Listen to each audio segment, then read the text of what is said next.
Hello, and welcome to the third quarter 2020 Franklin Covey earnings conference call. My name is Michelle, and I will be the operator for today's conference.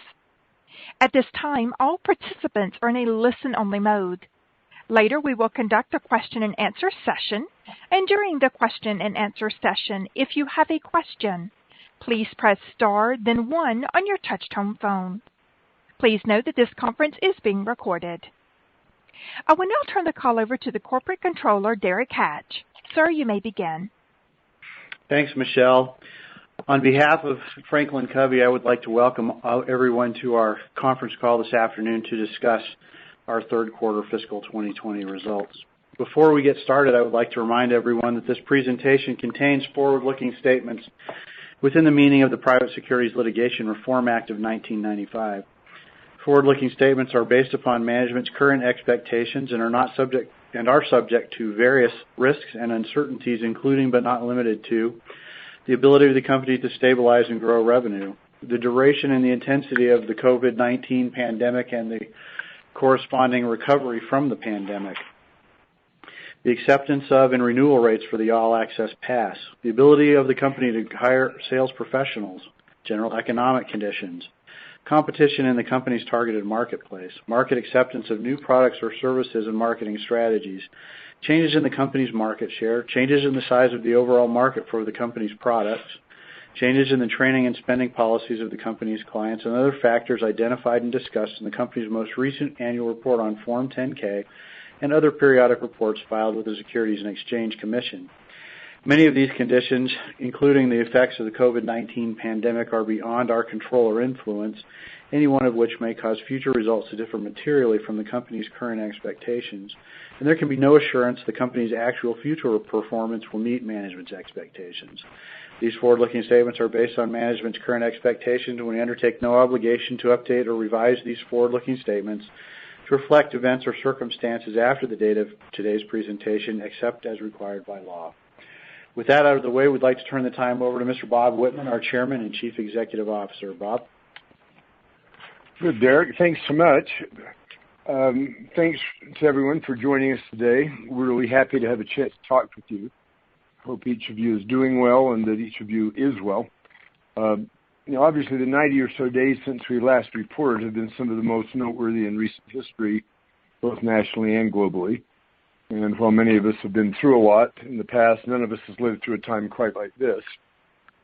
As a result, all of us, whether individuals, schools, or companies, are dealing with uncertainties we've never faced before. Despite these challenges, however, we're grateful, actually, that our rate of progress has strengthened. As we'll talk about today, that many areas have been actually quite a bit stronger than we might have guessed. And we believe this reflects our compelling strategy, our strong operations, and in some cases, the relative firming up of the snow that we talked about in last call in a number of areas. As we'll address later, the rate of our progress leads us to expect that we will resume being a very high growth, high EBITDA growth, high cash flow growth company as we have been in the past quarters as we move beyond this period.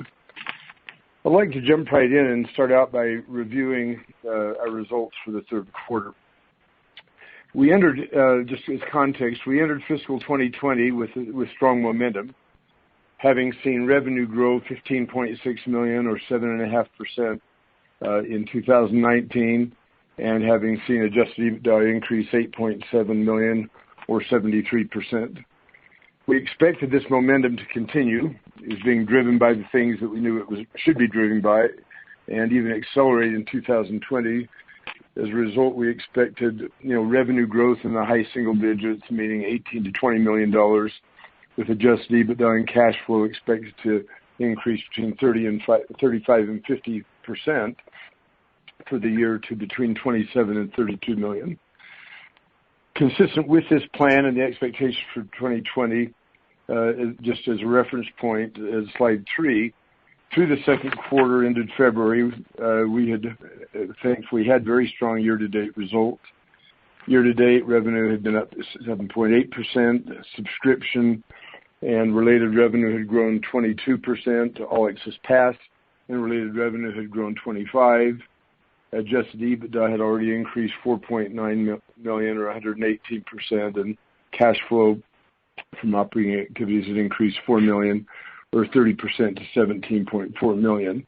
That meant that the latest 12 months through the second quarter, adjusted EBITDA had increased $9.4 million or 59%, reaching $25.5 million for the latest 12 months, really almost getting us into the lower end of the range expected by our full year fiscal 2020 guidance of $27 to $32 million, and that with our two historically strongest quarters still ahead of us.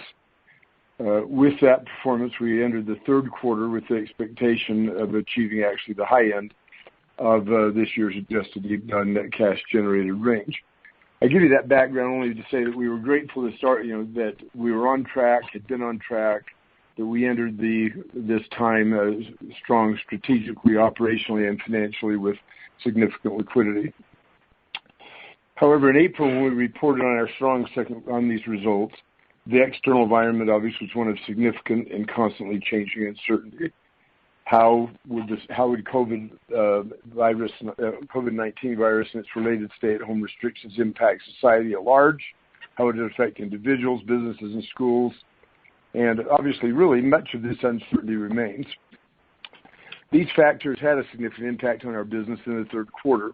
As you can see in slide 4, our revenue for the third quarter was $37.1 million.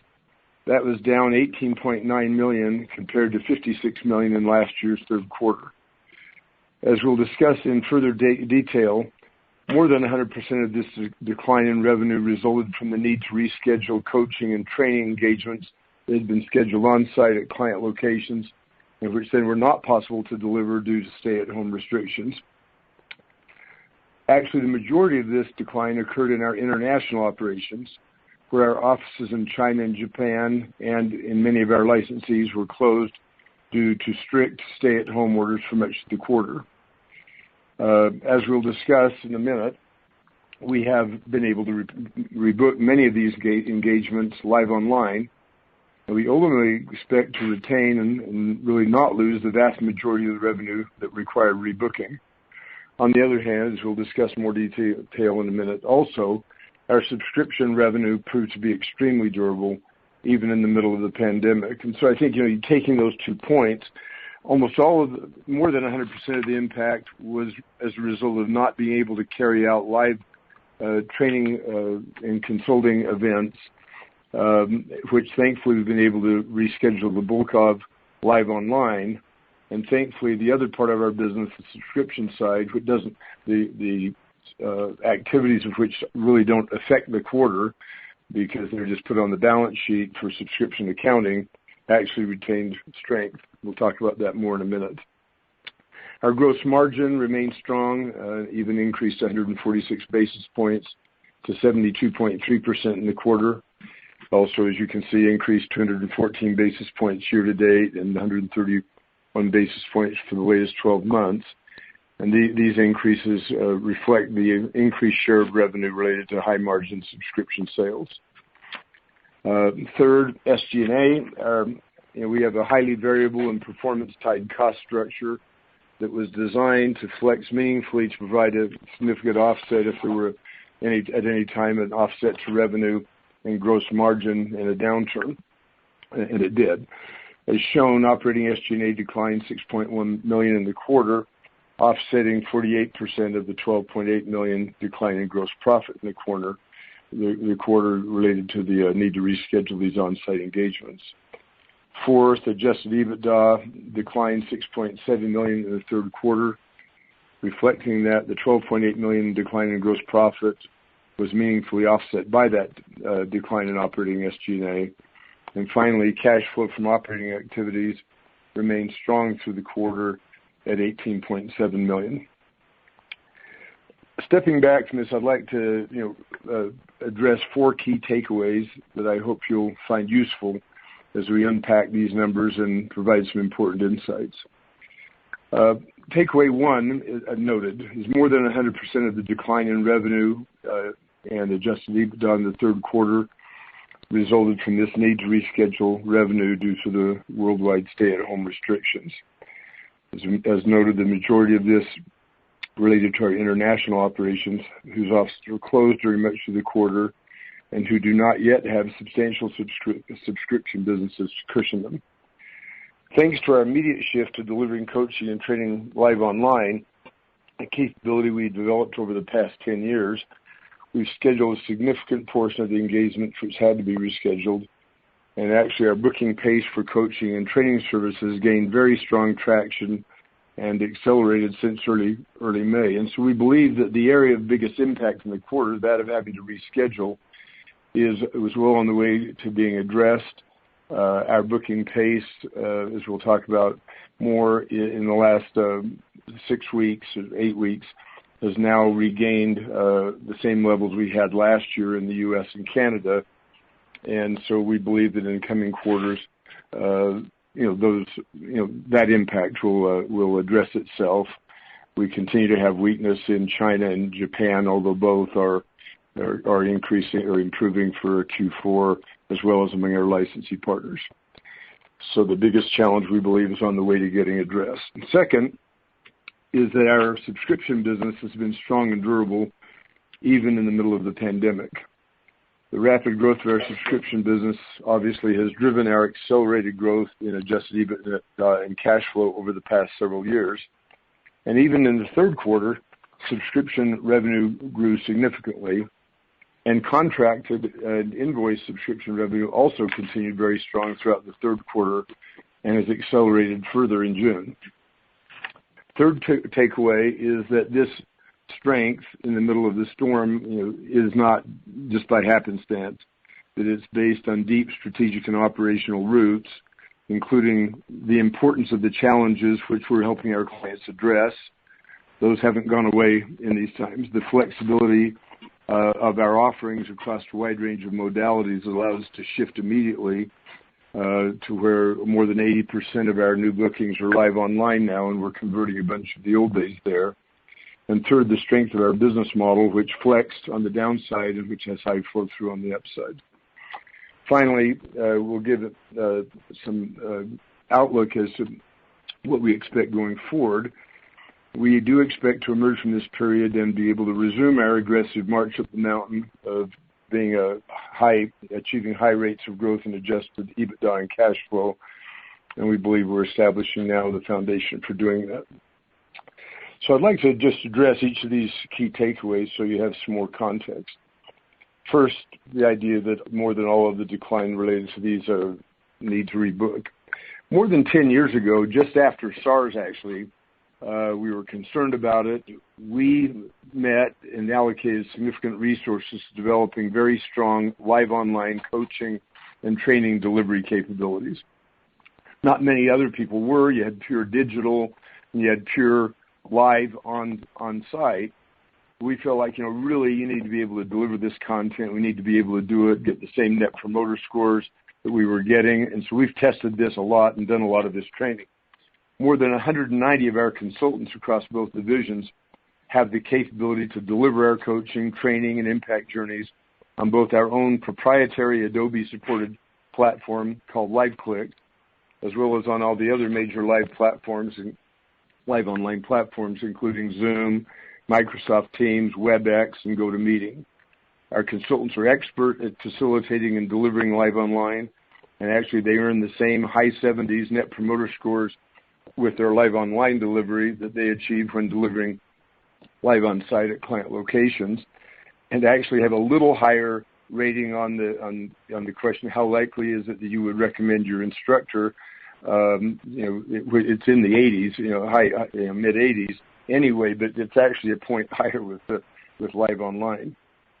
So for years, we had believed that with the quality of our content and our consultants and our digital support tools, this live online capability would ultimately become a unique competitive advantage, both relative to traditional live on-site only providers and actually also to digital only providers. Despite our vision of this, though, and despite our capabilities, clients actually typically continued to choose to have these coaching and consulting engagements done live on-site at their business or school locations. Illustrative of this is that in the U.S. and Canada in last year's third quarter, we started the quarter with 659, and this is in the enterprise business, 659 coaching and training engagements already on the books, and added an additional 920 engagements for delivery in the third quarter, ending the quarter with almost 1,600 coaching and training engagements. Essentially all of them were for live on-site delivery at client locations. Similarly, we began this year's third quarter with 884 coaching and training engagements on the books, which was 34% higher than in last year's third quarter. And again, almost all of these engagements were scheduled live on-site at client or school locations. However, as we all know, pandemic-related concerns and stay-at-home restrictions made this on-site delivery virtually impossible during most of the third quarter. This meant that, substantially all of this third quarter revenue had to either be rescheduled live online, and typically not into the same quarter, since many companies and schools were just trying to get their bearings during the third quarter.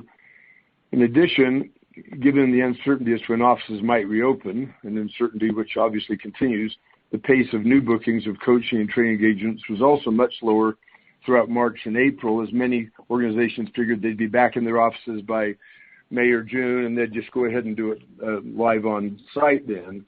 But as that started to become more clear, they've converted a substantial number of those to live online. These same factors had actually an outsized impact on our offices in China and Japan, which were closed for long periods of time during these countries' multiple lockdowns, since these areas traditionally had done very little live online or digital training and didn't have a large base of All Access Pass subscription revenue to provide revenue stability. We knew that our international licensee partners would experience similar challenges, and they have. And so the amount of revenue that was involved in these on-site engagements that had to be rescheduled was very substantial, totaling approximately $30 million across the company. Last year, it would have been $30 million plus this year. As I mentioned, because of our investments in developing strong live online delivery capability, we moved immediately to provide many live online client demos daily. All day long, teams were showing clients how it could work. They were surprised by how engaging it was. Many of our training engagements, therefore, that we lost have already been rescheduled or in the process of being rescheduled. And we expect that a significant majority of these on-site engagements, which have been postponed, will ultimately be rescheduled and not lost and not displace other revenue. However, finally, even with our rapid response, more than 20 million of the revenue of that over 30 million had to be rescheduled. It just wasn't possible to deliver it. And that represented more than 100% of the company's total decline in revenue in the quarter. And a significant, as mentioned, an unusual amount of that occurred in our international offices. If you look at, it's shown in slide 8. You get an idea of the mix of this. Whereas our international operations, you can see they're accounted for 29% of our revenue in the third quarter of fiscal 2019. These operations accounted for 5.3 million of lost contribution in this year's third quarter. So this is kind of looking at the EBITDA impact. By contrast, our U.S.-Canadian operations, which accounted for 56% of our total enterprise division revenue in last year's third quarter, accounted for only 1.4 million of reduced contribution. And this, again, is a reflection of the strong subscription orientation in the U.S. and Canada and among our English-speaking international offices, and the earlier stages of subscription development in China and Japan. We're pleased, I mentioned, that the booking momentum for new coaching and training engagements, however, has increased significantly, and 80% of those new bookings are now live online. And it's really accelerated over the past 2 months, and is surprisingly now tracking ahead of our booking pace at the same time last year. As you can see in slide 9, just to give you some visibility on this, You can see the pickup of the booking of new coaching and training delivery engagements beginning in mid-April. As shown, since then, bookings have accelerated. As a result, in the U.S. and Canada, we are now back to booking levels nearly equal to those being achieved last year at this time. Also, on the same slide 9, you can see that our mix of delivery on new bookings has shifted to approximately 80% live online now. And so we're getting the same pace of bookings almost as we had last year at this time, despite ongoing uncertainty, and people are very willingly doing it live online, and we think this is important. In addition to an improving coaching and training booking pace, as you can see on slide 10, we're also very encouraged by the pace of additions to our overall advanced stage pipelines, and this consists of both invoiced revenue and deals which are, in our calculations, very, very highly likely to close, either 85 to 95%, depending if it's A or B status. This trend began pacing ahead of prior years starting in mid-May, and its accelerated pace has continued through July to date. And so the things that are not recognized in our third quarter, the things that are recognized really didn't have very much to do with the quarter itself or what was generated in the quarter. We had deferred revenue already on the balance sheet that was coming in, we knew, and we had all these bookings that then couldn't be delivered on site, and that's really the story of the third quarter. However, the important thing for us looking forward is that the activities and booking pace on things that, when booked, really go on the balance sheet and don't have an impact much in the third or fourth quarters, but build the foundation for next year, thankfully have been strong.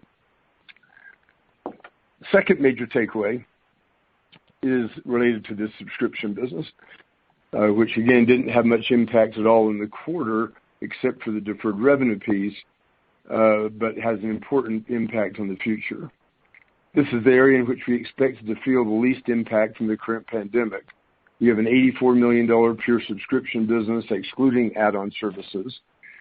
And you can see in slide 12, our subscription revenue has grown from just $19.6 million in 2016 to $80.9 million for the latest 12 months to this year's second quarter, with All Access Pass subscription revenue growing from $11.9 to $58 million, and Leader in Me subscription revenue growing from $7.6 million in 16 to $22.5 million. This subscription business has been characterized by rapid growth, strong gross margins, high revenue retention rates, and a very strong lifetime customer value, and has been a key driver behind the accelerated growth in adjusted EBITDA and cash flow we have achieved over the past several years. This strong growth and strong economics, together with a low customer acquisition cost to lifetime customer value, has caused some of you to let us know that you believe that this part of the business alone, which represents about 40% of our revenue and has been increasing by about 800 basis points a year, is worth at least 5 times its revenue, or greater than $400 million, just this portion of the business alone, which has been durable. And we're not stating an opinion on it, but we believe that it is a very robust business. Importantly, as shown, our total subscription revenue, as well as both Leader and Me revenue, continue to grow in the third quarter. And you can see increase to $84 million for the trailing 12 months, latest 12 months through the third quarter. And so this was strong 18% growth in the quarter itself. I'll just give you some quick bullet point data on the subscription business. First, our billed and unbilled deferred revenue. We expected that 100% of the 22-plus million deferred revenue that was scheduled to be recognized in the third quarter would be recognized, and all of it was. You can see that's broken into billed deferred revenue as shown in slide 13. We had $47.9 million of billed deferred revenue on the books at the end of the second quarter, which is $8.4 million or 21% higher than at the end of the second quarter a year ago. As of this amount, we expected to get the full $22.3 million that was scheduled to be recognized, and as we did, as a result, our revenue in the third quarter increased 18%, subscription revenue, with All Access Pass subscription revenue growing slightly higher, 19%, and Leader in Me growing 14%. You see the unbilled deferred revenue also on slide 13, where we had a balance of $34.8 million of unbilled deferred revenue at the end of the second year related primarily to multi-year contracts, and that number was 39% or $9.8 million higher than the $25 million balance we had at the same time last year. Again, we expected that substantially all of this would be that was supposed to be invoiced in the quarter would be invoiced, and all of it was. We had concerns that in the pace of decision making in the midst of all this would be held up, that would affect potentially renewals and new pass sales. As you can see, however, in slide 14, our renewals historically have been very strong. In every case over the last 9 quarters, the latest 12 months, revenue retention percentage has exceeded 90%. We had expected our revenue retention rate during the third quarter, however, would likely be lower due to just all the disruption. And while we weren't sure what to expect, we are very pleased that despite the difficult and unusual business environment, our All Access Pass revenue retention rate was actually higher than 80% for the third quarter. And with this strong performance, our latest 12 months revenue retention actually exceeded 90% again for the 10th straight quarter. Subsequent to the end of the quarter, we've actually had a couple of other accounts come in that were delayed and weren't counted in the quarter that actually boost that revenue retention a bit higher. Second, we were concerned that the invoice sales of All Access Passes to new organizations or new logos would be impacted, but again, it has continued to be strong. As you can see in slide 15, the sale of All Access Passes to new logos continued strong during the quarter, coming in at 92% of the level achieved in last year's Q3 in U.S. and Canada. And the sale of All Access Passes to new logos was even stronger in June. And as a result, as you can see also on slide 15, as a result, the sale of All Access Passes to new logo companies for the 4 months, March through June, came in right at 100% of the level achieved for the same period last year. Third, the pace at which All Access Pass holders entered into multi-year contracts has also been strong. Well, it might have been reasonable to expect that fewer All Access Pass holders would enter into or renew multi-year contracts during the third quarter with all the uncertainty. As you can see in slide 16, the dollar amount of multi-year All Access Pass contracts actually increased a little bit to $3.9 million from $3.5 million in last year's third quarter, and our balance of unbilled deferred revenue increased to $33.4 million from $23.7 million at the end of last year. As a result, the combination of maintaining high revenue retention and entering to new logo sales, our invoice subscription revenue in total was 86% of the amount we invoiced in the prior year. It was $11.8 million versus $13.7 last year. And again, if you look through June on things that renewed just a little late, that gap closes even further. In the education division, historically 88% of Leader in Me schools in the U.S. and Canada have renewed their Leader in Me subscription membership in a given year. The vast majority of these renewals have occurred during our fiscal third and fourth quarters, matching schools' budget cycles, and so this year it's right in the middle of the storm. With more than 2,700 Leader in Me schools to renew, it might not have been unreasonable again to assume that the renewal rate would drop substantially. As you can see in slide 17, the tremendous disruption in schools in March, when schools and their administrators were scrambling to teach live online and ensure that those who depended on school meals could still pick them up, etc., resulted in us starting April with 967 Leader in Me schools having renewed or committed to renew their subscription membership, and that number was 434 or 31% fewer than at the same time in fiscal 2019. However, our education team has been working around the clock, and they've really made up very substantial ground since then. As of yesterday, this July 8th, this number had increased to 1,994 retained schools that either already signed contracts or were awaiting return of a contract to which they've committed. And that's now just 141 schools or 8% behind where we were at this time last year. At present, we expect that the school renewal rate will again end up at greater than 80%, reflecting these schools' strong commitment to the Leader in Me program.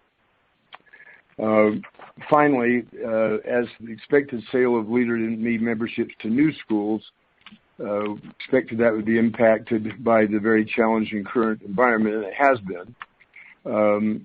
As shown in slide 18, through July 8th, 280 new schools had purchased or awaiting signed contracts on purchase of new Leader in Me memberships.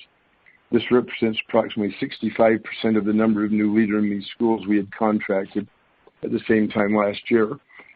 However, based on our current pipeline and taking into account the initial significant disruption in March and the fact that it kind of moved everything back about 6 weeks, we expect that the pace of sale of new school memberships will increase and reach approximately 400 by the end of the fourth quarter. That's a number that's 75% of the number achieved last year, and a number we would feel very good about. In fact, we view it as a very strong indication of the significant value schools place on the Leader in Me that during the difficult period since March 1, more than 1,200 schools have renewed their Leader in Me memberships with all they had going on, and 130 of these new schools have become Leader in Me schools.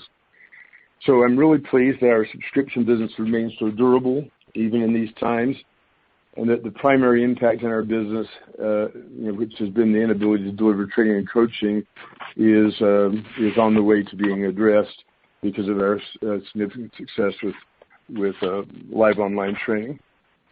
So I'll just quickly turn the time over to Paul Walker to discuss our third takeaway, that related to the factors which are underpinning the strategic durability of the subscription business. Paul? Thanks, Bob, and good afternoon, everyone. The third important takeaway that I want to talk about is that the strength and durability of our subscription business really does have deep operational and strategic roots. There are three areas in which it's rooted. First is the importance of the challenges that we help clients address and the strength of our solutions in addressing them. Second being the flexibility and accessibility of our offerings across a wide range of modalities. And the third, the strength of our business model. As you're familiar, 5 years ago, we made the decision to move to a subscription model because we believed it would be the best way for us to fulfill our mission and to serve and build the lifetime value of our clients. We felt that if we made the move, not only would we be a better and more strategic partner to our clients, we would also create a more profitable, enduring, and high-growth business. And while we've enjoyed high subscriber satisfaction and renewal rates from the beginning, some have asked how resilient we thought our subscription business would be in a downturn. And, as you know, we've had a front row seat watching the answer to that question play out over the past few months, and we are very encouraged, as Bob mentioned, about how resilient our All Access Pass and Leader in Me subscription businesses have been, even in the middle of this pandemic. I'd just like to talk for a minute about, why this resiliency? Why in the middle of this current storm did the enterprise division contract nearly the same amount of new logo sales, achieve more than 80% revenue retention, and have even more clients enter into multi-year contracts than in last year's third quarter? And similarly, during the massively disruptive time for schools, why has the education division had more than 280 new schools purchase Leader in Me, and nearly 1,994 Leader in Me schools renew their contracts? We believe there are three key reasons that our revenue retention remains high and our lifetime customer value is also high and growing. First, among those, is that we're helping our clients to successfully address some of their most important and intractable organizational challenges. During the third quarter, our clients wrestled through the same historic challenges that each of us here on this call has experienced. They moved large populations of employees from their office or school to remote work environments. They narrowed focus to the few critical must-do activities, often with fewer resources than they had pre-pandemic. They had to figure out how to generate sales and retain customers in an extremely difficult selling environment. They had to address culture, and to the extent they had deficiencies in their culture, those get amplified in times like these. And most recently, most every one of our clients is very proactively focused and thoughtfully addressing diversity, inclusion, and bias within their organization. And through all of this change and disruption, the need for more capable leaders, those leaders who can execute, build trust, and establish effective cultures has never been more important. And these are challenges that are very important for all organizations, companies, schools, et cetera. And they view these as must-win games. And these are exactly the challenges which we have focused and against which we've allocated all of our R&D and innovations investments over the past many years. Our clients needed solutions to these challenges, especially during these times, and because they had their All Access Pass subscription or their Leader in Me membership, they had the tools and resources that they needed. So that first point, we're on the key must-win games, and we feel like we have the best-in-class content and tools to help with those. The second is that our decision to offer and support the accessibility of our content and solutions in multiple delivery modalities is a unique and tremendous asset for our clients. When the pandemic hit, the need to address these must-win games didn't go away. In fact, in many cases, it became more acute. But overnight, our clients needed entirely new and flexible ways in which to deploy solutions to address their challenges. And they often needed to be able to do so globally and at scale. Our ability to offer everything we do live online, digitally self-paced, and via micro-push is not only a benefit to our clients, but it is also a significant competitive advantage for our company. Our clients routinely tell us that we have the most robust and effective live online delivery capability of any of the providers with whom they work. As Bob addressed, this strength allowed us to pivot literally overnight and reschedule a significant portion of our canceled on-site delivery days. And additionally, as you stated, in the enterprise division in the U.S., we're seeing new bookings in June and July return to nearly the same pace we experienced a year ago. And as you would expect, and as we've talked about, the mix has shifted almost completely to live online. The third point and final point here would be that our value proposition is extremely compelling to our clients. Each client, and we've talked about this in the past, receives complete access to our best-in-class solutions. They're available in all modalities and in more than 19 languages around the world. Each also receives the expert services of an implementation specialist or a Leader in Me coach who's dedicated to ensuring that they receive and realize the behavior change and outcomes that they're seeking. And all of this is offered to each client at a price per person trained that is equal to or less than the typical cost of training one person in one content area in just a single modality. The strength of this value proposition, including the fact that the price per user decreases as the pass-holding population increases, is causing many of our clients right now to make the decision to consolidate providers and double down with Franklin Covey. In fact, I'd like to just share briefly 4 examples, recent examples of clients and how they're benefiting from this value proposition. The first, a major airline in the middle of this massively disruptive time felt it vital to train and retrain significant portions of their leader population. They believed and believe now that the capability of their leaders to engage employees, lead through change, and create a culture of high performance is going to be extremely important as they work through the most challenging environment they've ever faced and have to find new ways of succeeding. A second example, we have a large consulting firm we work with who doubled down on their commitment to achieve on-time project delivery to free up and create more bandwidth to take on the addition of many new projects that are surfacing because of COVID-19. And rather than pausing their 4 disciplines of execution initiative, which they were using to create this bandwidth and improve their efficiency, they didn't want to pause it until they could bring everybody back live in person. And they went ahead and aggressively moved forward and are using our live online capability. And we're engaged with multiple teams doing dozens of delivery days and coaching sessions right now. A third example, a CEO of a mid-sized healthcare company chose in the middle of a highly disruptive time to continue with plans to reinvent their culture to make it more collaborative, more innovative, more inclusive. And rather than pause, they're accelerating this initiative to emerge even stronger.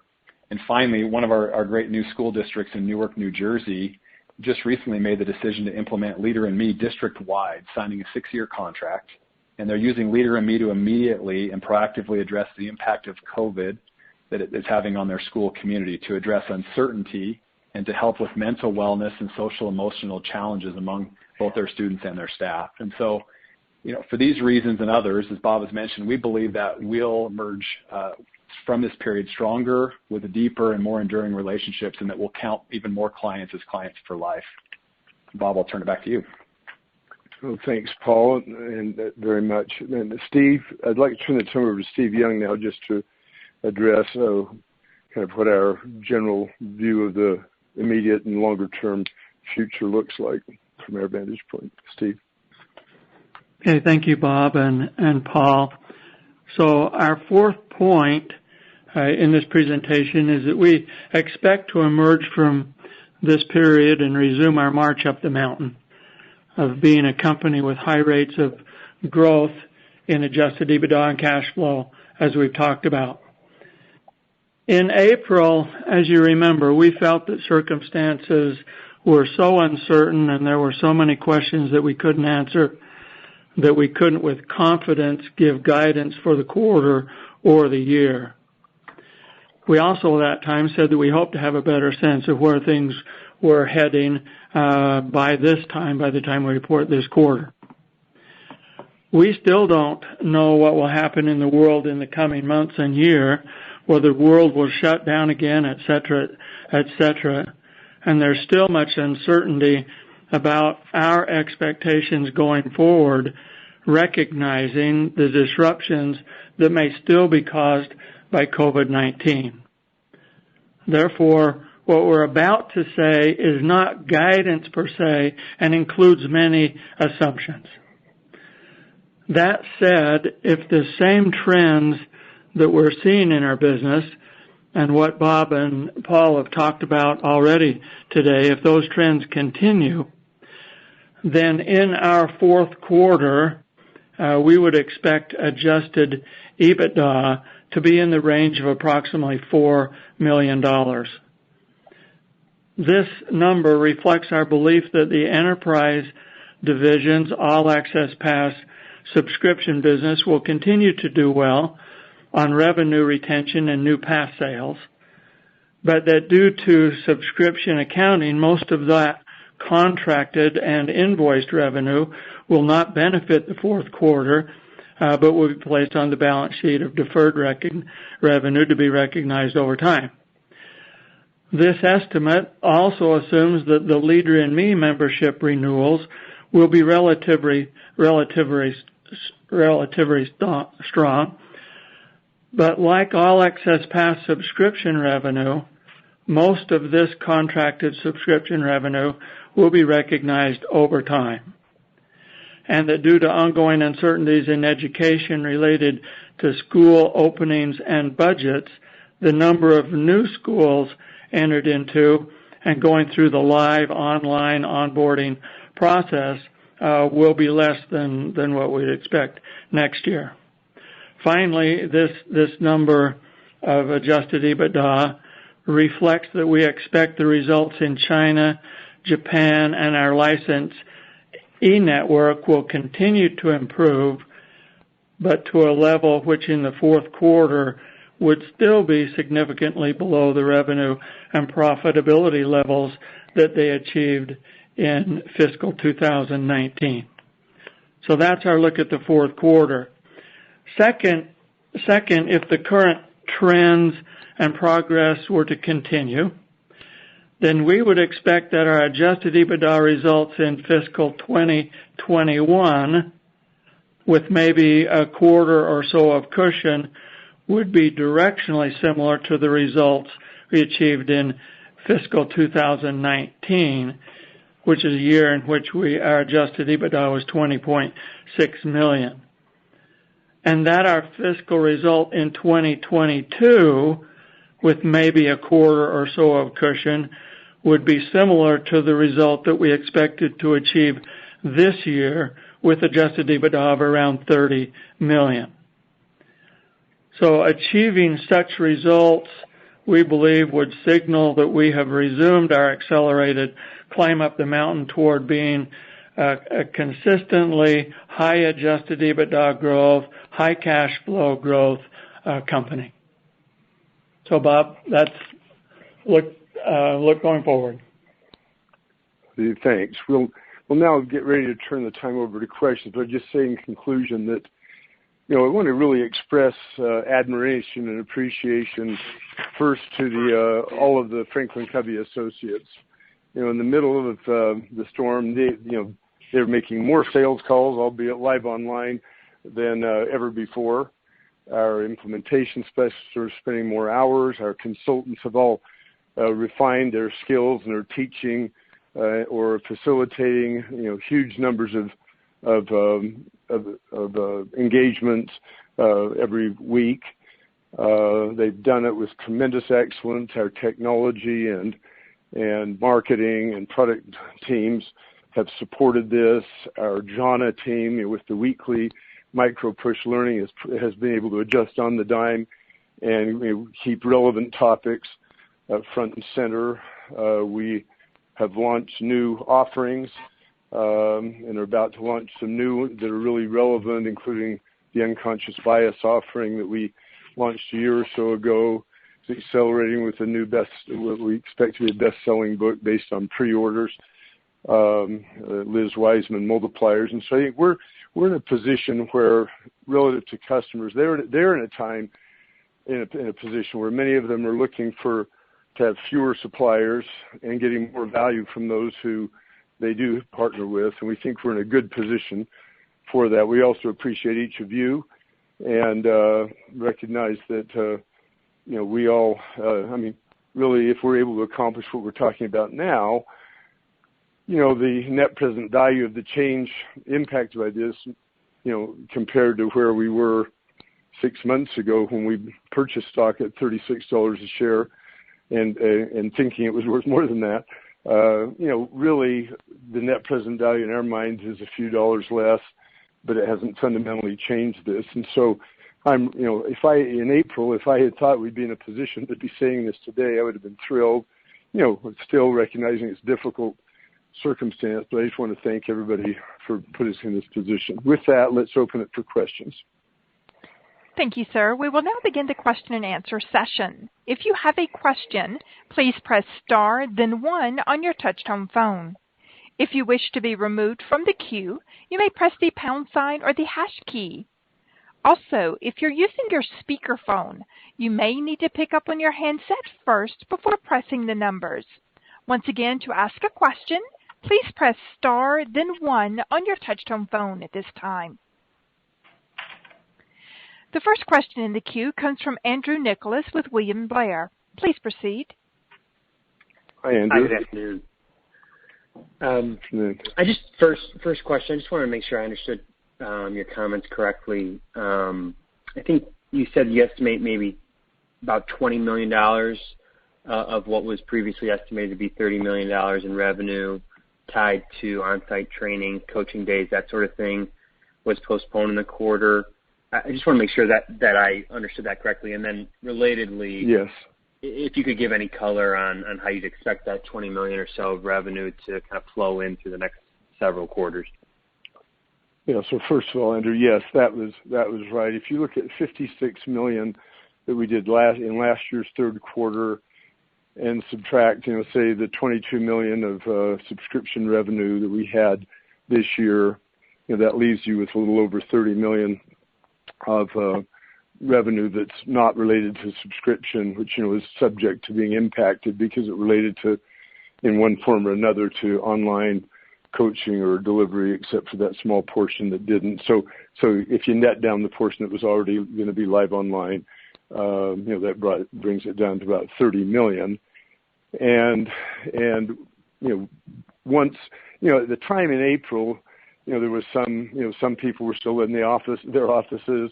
Others expected they'd be back in their offices, but essentially all of that, that $20 million just had to get moved. That included both what was on the books and what was, already was in the pipeline about to go on the books. In terms of the positioning of that, we don't know exactly the percentage that will be kept, but we believe about 70% of those engagements will actually still be, because they were tied to something important that the organization is going to try to get done, will ultimately come in. We'll lose, the difference that, that won't, I mean, we may pick it up on new booking pace, but it won't be those same engagements being rescheduled. The majority of that has already been rescheduled, and the rest of that is we're working to reschedule. And so I think, we'll end up, with, of that 20, we'll end up with, say 14 million of that ultimately will come in the combination of probably some in the fourth quarter and the rest in the first quarter. Paul, I don't know if you want to add any other insight to that. I think that's good, Bob. I don't have anything else to add. And some of it relates Great. to Sean and education also, where normally it would all happen in the summer, but with all the disruption, Sean, some of that will now be in the first quarter. Yeah, some will be, there's some that's been rescheduled in the fourth quarter, some that's been rescheduled in the first, and a little bit into the second, and some that is still floating, and they're still trying to decide based upon school opening times. Right. Got it. Makes sense. Thank you. Thanks. And then maybe bigger picture, how do you think the current environment has maybe permanently affected clients' preference between consuming content virtually as compared to on-site? And then, tied up with that, is there any way that we should think about the difference in revenue and profitability between in-person and online delivery methods? Sure, thanks. Paul, do you want to address that? Sure. In terms of the permanency and maybe overall, I think things have shifted for sure, and some of it'll go back, but I think the amount that goes back, it won't get back to where it was. So I think we'll see virtual delivery, what we call live online delivery, will be something that will be here to stay. One of the things that we're seeing right now, and as Bob mentioned earlier in his remarks, that we've had the capability to deliver that way for more than a decade, but client appetite and interest in that just wasn't there. If push came to shove, they'd rather just do it the way they've always done it, which is live in person on site. And that was one of the things, frankly, that plagued us a bit in March, April, early May, is that our clients were thinking, well, if all things are equal, we'll just wait until this pandemic's gone and we'll get back together in the summer or early fall. And as that's looking maybe less likely, they're now coming back saying, hey, we don't want to delay these important initiatives, so let's really take a look at doing them live online. And I think what they'll see is that's a very effective way. For us, the Net Promoter Scores, as we mentioned, are equally high, actually slightly higher when we deliver live online. And so I think we'll see more and more of our clients, even post-pandemic, when we're all hopefully back in our offices going about our normal business, that clients will prefer that. In terms of if that happens, and as that happens, that doesn't negatively impact us at all. In fact, our revenue and margins are just as good on that business. It's actually a real win for the client because they're not paying any travel costs for us or for their own people. And so there might be a chance for them to do even more training and more delivery and stretch their training dollars further, either in the form of more delivery or in more All Access Pass subscription seats, because some of those budget dollars aren't going towards training. But one other point I just make, sorry, Bob, then I'll stop, is that because it's convenient and people don't have to leave their office, and we typically deliver it in chunks throughout the day, so we might do 2 or 3 couple-hour chunks, and there's time to get work done in between. There is a scenario, too, where clients will do more of this kind of training, and actually the volume of training might be higher in that environment than it would have been when we all had to travel somewhere and invest the time to travel and be there for a whole day and then go back to the job. And so we don't know yet what the long-term consequences will be, but we see there could be a lot of positives there. Yeah, Paul, if I could add, this is Sean, just similar on the education side, I think there's going to be a significant shift in continuing once we get back to normal in doing a lot more live online and on-demand training. The education space was not as advanced as the enterprise space in the use of technology, so it's been a big comeuppance for them, and there's been a lot of shifting, a lot of investment in the technology, and so I think on a net, I think it's going to be a real positive thing for us because, we deliver 5,000 coaching days a year. A lot of these I think will go live online. It's less wear and tear on our people. The scores are just as high, and there's a lot less travel. And in Leader in Me membership, travel's included, so this would be a savings for us not to have to travel. So I think it's going to be a significant shift in education. I think it'll be a helpful thing for us and our clients. Great. Thank you very much. Great. Thanks, Andrea.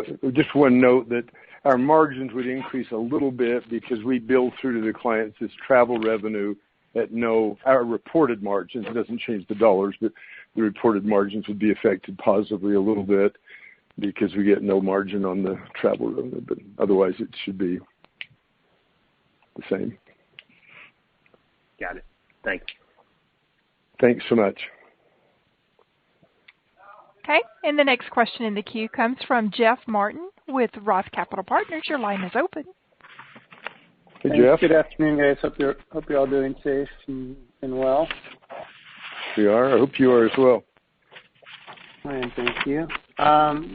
Wanted to get a sense from you, Bob, what the impact on add-on services to the All Access Pass subscriptions impact has been. Have you seen that be weighed on, like the live events have been impacted? Yeah, because yes, a good chunk of what got moved out of the third quarter was actually add-on services for related to All Access Pass engagements. Just because, again, a lot of times they'll invite, they want somebody on site to facilitate a major initiative with their senior leaders or whatever it is. What's happened, I think, though, is that, you always thought you couldn't do stuff live online. Now a lot of that's shifting. We hardly ever did any execution engagements, for example, on big execution initiatives live online. And we're now doing those daily, and they're recognizing, wow, this is actually can happen just fine. But I think it's had the same short-term impact. But again, because the service revenue that's attached to All Access Pass historically on a same store basis, so to speak, same client basis, we were retaining 100% of the almost 100% of the service revenue every year. That's been dented this quarter, but as we're now rebooking, a significant portion of what we're rebooking is actually add-on services for All Access Pass, but being done live online. I don't know, Paul, if you want to add anything to that. No, that's exactly right, Bob. Okay, and then with respect to the rescheduling, I'm curious to know a little bit of the transgression throughout the quarter. Were you doing any rescheduling of in-person live events where you had to subsequently rebook them as online events? Just curious to know, how that transpired. Yeah, Paul and Sean, do you want to address? Sure, I'll take enterprise. So, yeah, initially, as we mentioned, we entered the quarter with about 34% more engagements on the books than we had a year ago. All of this, vast majority of those were all live in person at the client location, and those all needed to be rescheduled. And there were a few clients, early on who were saying, let's go ahead and reschedule into Q4.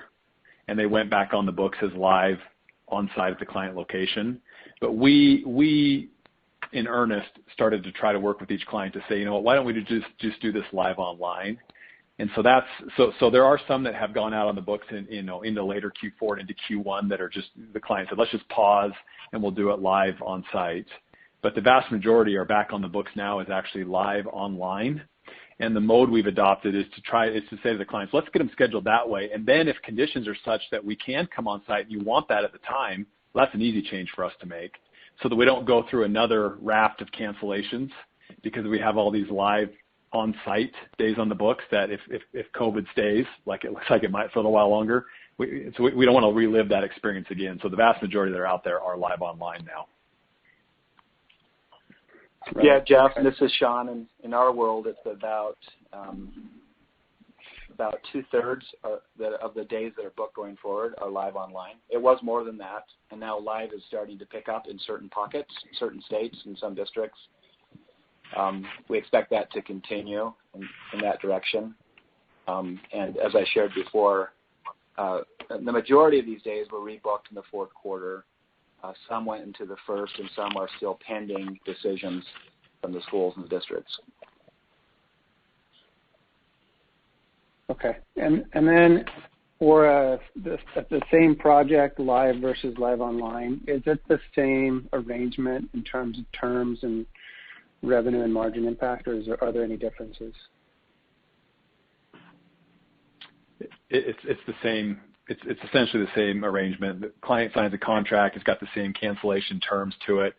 There's a slight difference. They can book it to be a day, or they can do segments over the day. But once we're done delivering the engagement, whether it was a day of time or segments over a couple of days, it's the same revenue and profitability to us as a company. I mean, so as a client, you experience it slightly different, but the economics are the same for us. Great, thanks. That's all for me. Thanks, Jeff. Thank you. And the next question in the queue comes from Marco Rodriguez with Stonegate Capital. Your line is open. Please proceed. Hey, good afternoon, Marco. guys. Thank you. Hey, thank you for taking my question. Thank you. Wondering if maybe you could talk a little bit more about the pipeline here. You guys kind of highlighted it. You're back up to where your bookings and your pipeline was I think, at this time of last year. Can you maybe talk about what you're seeing inside that pipeline? Is there any sort of pressure from a pricing aspect or different types of terms that are necessary to basically incent some of the customers? Paul, do you want to address that, and Sean? Sure. So what as we showed in that chart earlier on, I can't remember the slide number now, it's probably around 15 or so, but what we're seeing right now, the actual pipeline for Q4, the overall pipeline is not as full as it was at this point in Q4 last year because we went through Q3 and not as much was going in. What we're showing in that slide is that beginning in about May, the amount that was now moving in though to the advanced stages of the pipeline is actually started to pace even with and is now ahead of what it was last year. So if you take out the fact that there was less that went into the Q4 pipeline during Q3. However, starting in about mid-May and continuing all the way through June and July, the rate that's now going in and advancing is greater than it was last year.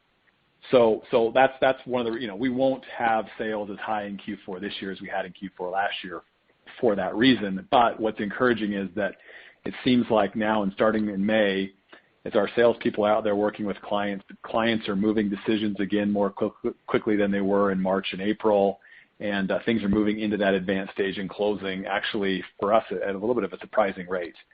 To the second point of your question, we're not having to discount really much, and certainly not any more than we have historically as we get into a unique client situation depending on the deal. There are some situations where we're choosing to extend some terms.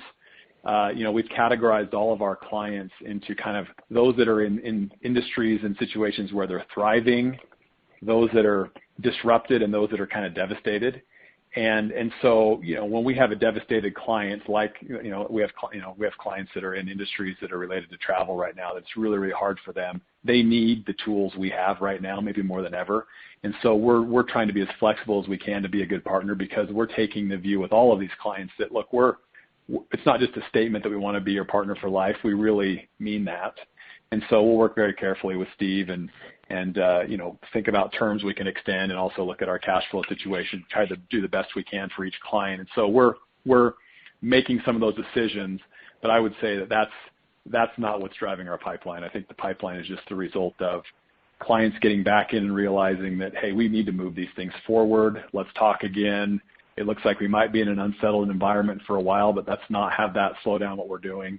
And so we're pleased by that pipeline momentum. Thanks. That's very helpful. Then in regards to the client partners, can you maybe update us on the hiring plans for the remainder of this year and then possibly into next? And if you could also maybe just talk a little bit about the fact that obviously everyone's going through these social distancing efforts. I mean, have you had to change your hiring practices? And if so, kind of walk us through how that's working. Sure, Bob, you want me to take that one? Sure. Yeah. So we're right now we're at 252 client partners, and actually we're up 25 from where we were in Q3 last year. So we had a meaningful addition over the past year, and that's having not made any hires during Q3. this quarter that just ended. And we chose to pause our hiring in Q3, Q4, and actually we're going to continue to keep it paused into the first quarter of this next year for one simple reason, and that is that we want to give these people that join us every advantage they can, and this is a difficult environment to get started in. And so our plan right now is that we're recruiting, but we'll resume really recruiting in earnest in the fall, and we'll prepare to have our next big crop of client partners start up and go through our sales academy, kind of our sales school in early January, and then we'll be back to our normal cadence where quarterly we're bringing in a good cohort of client partners in Q2, Q3, Q4 next year, and get back on that pace of adding roughly net 30 client partners a year. So we have paused it just primarily for that reason, to give people the best chance they can. In terms of social distancing, was your question social distancing on what that looks like from a salesperson with their clients or inside our own company? Did we just restate that again? Yeah, no, just from the hiring aspects. I mean, I would assume that most, at least prior, the hiring was all face-to-face, meet and greet, if you will. So how that's sort of changing. Okay, yeah, great question. So, yeah, we have hired a few people during this period, and when we do it, we're on Zoom 13 hours a day. And so that has all moved to that environment. And we've actually had a few replacements. Interestingly enough, right now, this is a time for us to be, we're somewhat aggressive on the recruiting side at the moment because a number of our traditional competitors are not faring as well as we are. We don't wish them ill at all, but that's just kind of the statement of fact. And so there's a number of people interested in joining Franklin Covey, and we have replaced where we've had a book of business that we felt really could help, somebody needed to tend to right away, even in this environment. And so we've done all that virtually, and we've actually adapted our sales school process and done that completely virtually as well. And it's working really well. In fact, it's informing some changes we think we'll make to that sales school when we resume it again in January in earnest. We think there's some things that we'll do more live online that'll be beneficial. Got it. And then last question for me, just circling back here on Leader in Me, just kind of help us think through and wondering about that program and its benefits to a school or a school system if students aren't actually in the classroom. Yeah, sure. Well, we think, and we're positioning it this way, that it's more beneficial than ever before. We have a lot of digital materials and tools. For example, there are leadership guides for all the students at different age groups, right? And these can all be, for example, teachers could give assignments. They could do the leadership guides online, digitally. A lot of schools are wanting to buy physical materials and have them complete them at home as well. So that can be done that way. We also have a lot of digital tools for parents to support students at home. So everything we have that's been in a live setting is now available in live online or in on demand digitally. So all the materials are really in a good spot to do that. We also feel that one of the key things we teach in Leader in Me is we empower students to lead their own learning. That's really one of the core paradigms that we have in Leader in Me. So we feel that will be advantageous at a time like this, where we're going to be working with schools to say, here are some ways in which you can further empower students at home to take responsibility for their own learning.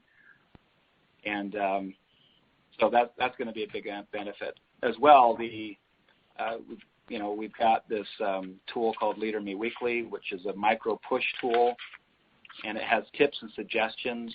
Every week we're coming out with new ideas on how to virtually implement the Leader in Me for teachers, for parents, for students at home, and the entire focus of that team has gone to virtual implementation. And so every week we've got these bite-sized videos, applications, suggestions, best case examples, et cetera, that are coming, to the schools. So anyway, I don't know if that answers your question, but we think we're in a good position to do this well. Thank you. Very helpful. Thank you, guys. I really appreciate the time. Thanks, Marco. Appreciate you. Okay. And the next question in the queue comes from Samir Patel with Askeladden Capital. Your line is open. Please proceed. Hi there. Samir. Hey, so first question is for Paul. So your slides 8 and 9, or 9 and 10, I guess it is, where you're talking about the bookings and the pipeline. Just to be clear, when you're talking about those bookings, that's not including the rescheduling of previous, the previous on-site days, right? You're talking about actual new business. Am I understanding that correctly? Yeah, this is new business. There might be a few reschedules in there depending on the client. The client may have canceled a previous engagement and now they're booking something different with us. But it's primarily okay. But it's not. But that's not wholesale. This isn't counting like the stuff where you had stuff in Q3 and you went back to the client and said, okay, we'll do it in Q4 instead. That's right. Okay. Just wanted to make sure I understood that. Thanks. And Bob, I guess a higher level question is, you brought up the share repurchase, and when I'm looking at, where the stock price is, or when I'm looking at kind of the things you're saying about the ability to take even more share from competitors with regards to having a great online solution already with regards to the breadth and depth of content and the modalities. I mean, how do you guys think about capital allocation going forward, right? I mean, do you invest more in share repurchases? Do you actually kind of coming out of this accelerate your ramp up of new client partners to continue to take share? I mean, just talk through that side of things a little bit. I think you did a great job discussing the operational side, but I'd be interested in sort of the investment side of things. Yeah, thanks. First of all, we're grateful that we have cash. We reported we had drawn on our credit line just out of the early on with $15 million, and therefore we kind of had around $38 million of cash in April, and we still have approximately that amount today. We have a new bank credit agreement that we entered into yesterday, and that'll give us plenty of, we'll end up, repaying our not paying interest on the extra $15 million we don't need because we can draw it any time that we need it. So we think we'll have plenty of capital. For us, the investments will be, we tend to use capital during 3 quarters of the year just for working capital, and so as we believe that sales will start to ramp back up, and we'll need some of that for working capital. But beyond that, I think you've noted it. We have a brand new offering coming out here in July. The Multipliers content from Liz Wiseman that's been coming on for several years. That's in the queue. We have significant investments we're making on the technology side, not because of this circumstance, but we're obviously continuing to do that, and portal investments. We're hiring salespeople. We've gotten, as Paul mentioned, there are, even though the big just recruitment hires will be in January, to start in January.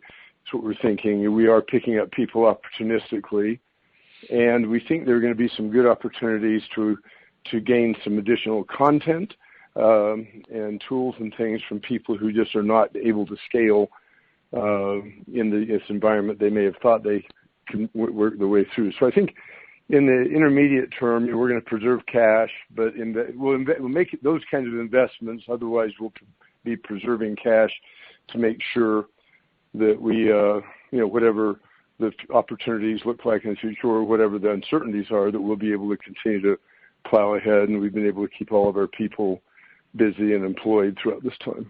So. Understood.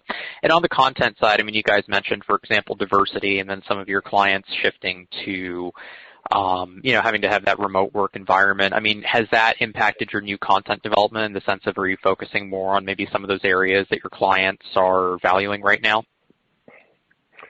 We already thankfully had, and so no. Okay. I mean, beyond, there are two things that I'd say that we've doubled down on. One is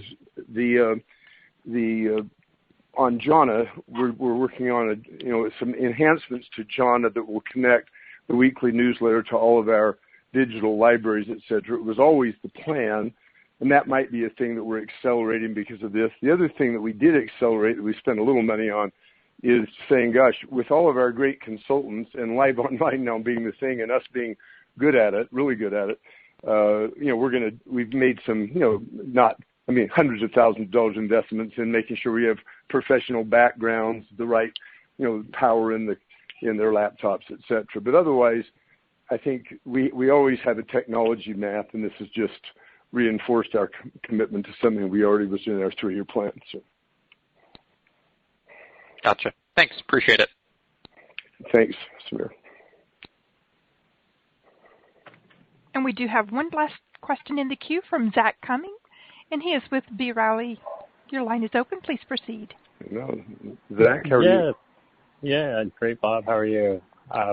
Great, thanks. I guess just in the education segment, with the retention rate expected to be around 80% for the end of the year, I was just curious, are the lost clients, are they completely going away, or could we see some of these renewals just being pushed and completed in the early part of FY21? Great question. Sean, do you want to address from your perspective? Sure. Yeah, I think that the lost clients many of them are reclaimable. We're really pleased that we're going to come in over 80%. Many of them that aren't are saying, we love you guys. We're not sure what's going to happen with our budgets or when we're going to start up or how we're going to start up. And so can we push pause? So we've developed a little package of pause. We're not counting anything, but we're not pushing them outside of the community either. So we've got a big group of schools in that bucket. So that's the primary thing we're seeing is just, many of these schools just have this uncertainty and volatility. It's changing week to week, right? Not sure if they're going to open, and then it's going to be a kind of a tiered schedule. You're going to come every other day or part of the day. And they're dealing with so many of those things, including things like busing, how they're going to handle busing, that a lot of them have just said, you know what? We really like this. We're in this for the long haul, and we want to push pause or wait until the first quarter. So I expect that this year's renewal rate, after factoring in the first quarter, will be very comparable to the 88% that we've been at historically, give or take a couple percentage points.